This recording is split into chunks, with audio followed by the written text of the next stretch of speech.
What's up, guys? Another exciting day in today's transfer window. More updates, news, and rumours for you guys. Arsenal have been busy again today. Ingoings, outgoings, and transfer extensions. First, I want to talk about Reece Nelson. His transfer extension, his new contract is official. He's signed on a new contract at Arsenal. I think this is good news for Arsenal. Fantastic player. Good option if Martinelli, if Trossard or if Saka are injured, and he comes up with big goals, big assists, and I'm glad to see Reece Nelson stay. Also, if Arsenal want to sell him, they have value, they've added value to the player with him signing a new contract extension. Also as well, William Saliba has signed his new contract this morning. It's a fantastic relief for me. William Saliba, a fantastic player, a fantastic centre-back. He was going into a year left on his contract, and a lot of other teams were circling around. Manchester United were inquiring. Some of us Arsenal fans were nervous of if we were going to keep him, but luckily Edu Gazba and Mikel Arteta have convinced William Saliba to stay at Arsenal, to continue with the project, to be part of the revolution. And what a revolution it is at Arsenal thus far. William Saliba will be staying on as an Arsenal player. New contract confirmed, signed this morning, will be official today. And Granit Xhaka, he has left the club. 21.5 million. He is off to Bayer Leverkusen. Apparently, a deal was already agreed about 2 months ago.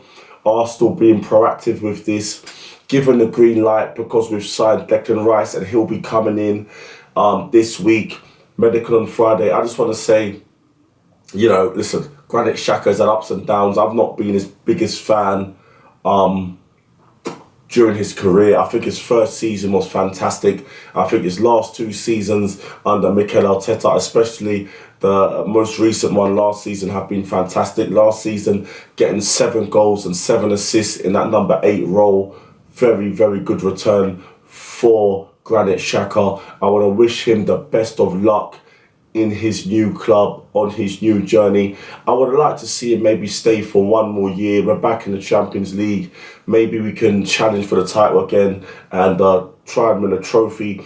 But maybe him and Mikel Arteta have had a chat, and Mikel Arteta have told him about his plans and new midfield acquisitions that he plans to get in. And maybe, he wouldn't have been guaranteed as much games as he would have liked. But listen, Granit Xhaka, good servant to Arsenal.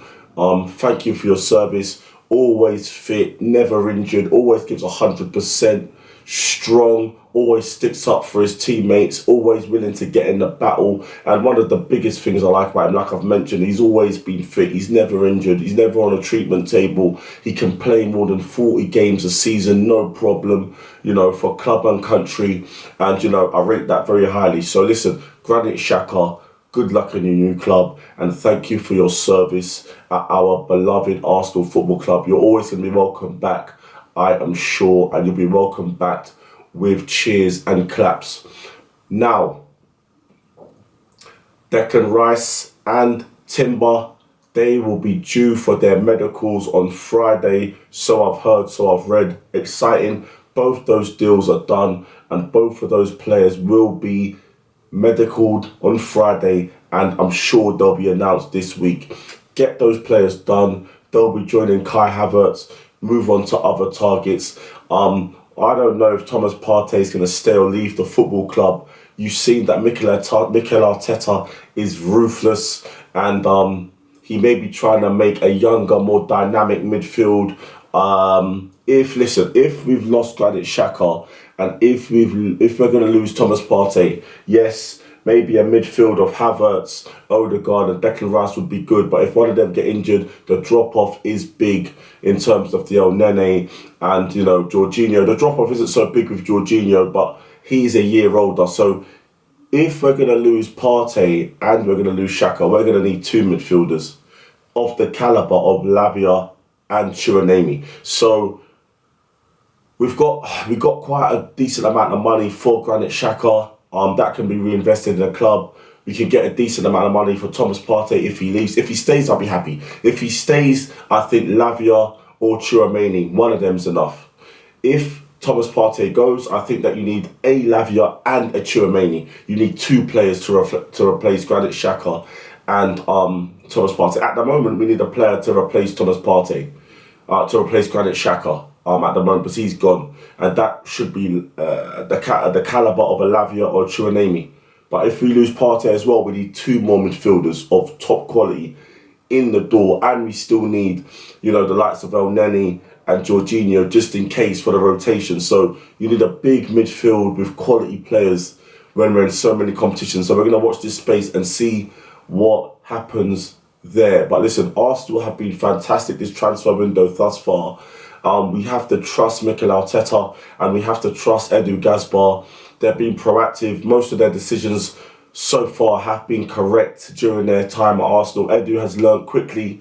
Mikel Arteta have learned quickly. We're not being reactionary. We're being proactive. And that is very good going forward. We're moving like a big club. Now let's move on to Chelsea. Linked with Vlahovic. Vlahovic is a player that's been linked with quite a few clubs. His transfer agent is sort of, showing him to other clubs, and there's quite a few clubs that are interested. Manchester United are interested.